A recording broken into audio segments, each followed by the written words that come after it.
ममता बनर्जी ने शुक्रवार को यूपी के चुनाव प्रचार कर कोलकाता लौटने के दौरान उनकी चार्टर फ्लाइट के आसमान में डग मारने की घटना पर कहा, अचानक एक विमान मेरे विमान के सामने आ गया। बकौल ममता, पायलट की दक्षता के कारण मैं बच सकी। विमान 6000 फीट नीचे आ गया था। मेरी पीठ और छाती पर चोट आई, मुझे अब भी दर्द है। दिल्ली सरकार ने बच्चों के लिए स्कूल हेल्थ क्लिनिक की शुरुआत की है। उप मुख्यमंत्री मनीष सिसोदिया ने कहा कि अरविंद केजरीवाल के नेतृत्व वाली सरकार ने सरकारी स्कूलों में 20 ऐसे हेल्थ क्लिनिक स्थापित किए जहां छात्रों को मुफ्त शारीरिक और मानसिक स्वास्थ्य सेवाएं प्राप्त होंगी। वहीं मुख्यमंत्री केजरीवाल ने कहा, अच्छी शिक्षा के साथ साथ अब उनकी अच्छी सेहत का भी ख्याल रखा जाएगा। पंजाब में आपको India today express my India ने 67 से 90 सीटें, जबकि न्यूज़ 24 चाणक्य ने 89 से 111 सीटें दी हैं। न्यूज़ एक्स और रिपब्लिक पी मार्क के एग्जिट पोल में यूपी को 200 से अधिक सीटों के साथ बीजेपी के सत्ता में लौटने का अनुमान है। उत्तराखंड के एग्जिट पोल ने बीजेपी जब किसी वोटर ने कांग्रेस की जीत की भविष्यवाणी की है।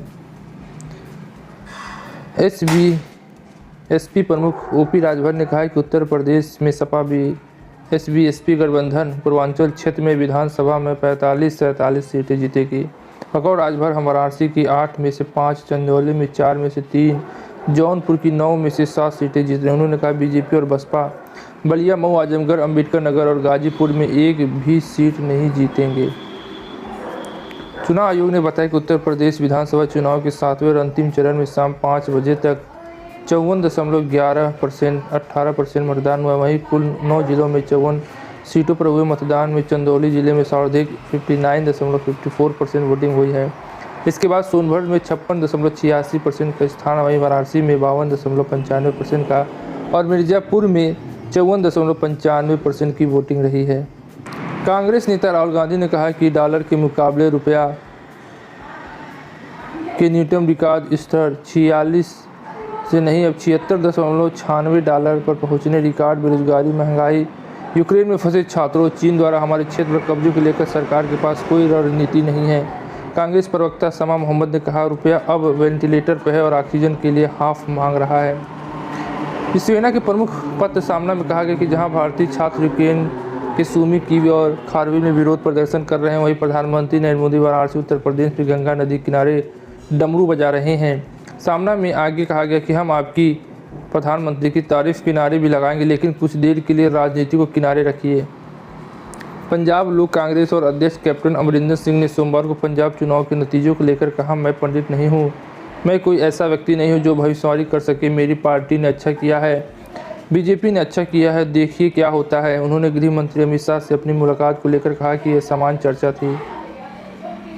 चुनाव आयोग ने अप्रैल में रिटायर होने जा रहे 4 राज्यसभा सांसदों की सीटों पर 31 मार्च को चुनाव की घोषणा की है और उसी दिन मतगणना होगी। बकौल आयोग इन सांसदों के कांग्रेस नेता AK एंटनी केरल, आनंद शर्मा हिमाचल प्रदेश, रिपुन बोरा असम और प्रताप सिंह बाजवा पंजाब और शेर स्मरी अकाली दल नेता नरेश गुर्जर पंजाब में शामिल हैं। सपा अध्यक्ष अखिलेश यादव ने सोमवार को कहा कि केंद्र सरकार यूक्रेन में भारतीयों को निकालने में नाकाम रही है। उन्होंने कहा कि अपनी नाकामी छुपाने के लिए इसे गंगा मिशन नाम दिया गया, इसलिए दिया गया क्योंकि बनारस में चुनाव है। उन्होंने आगे कहा कि दुनिया में नाकामी देखी कि हम अपने लोगों को बचा नहीं पाए, वो अभी फंसे हुए हैं।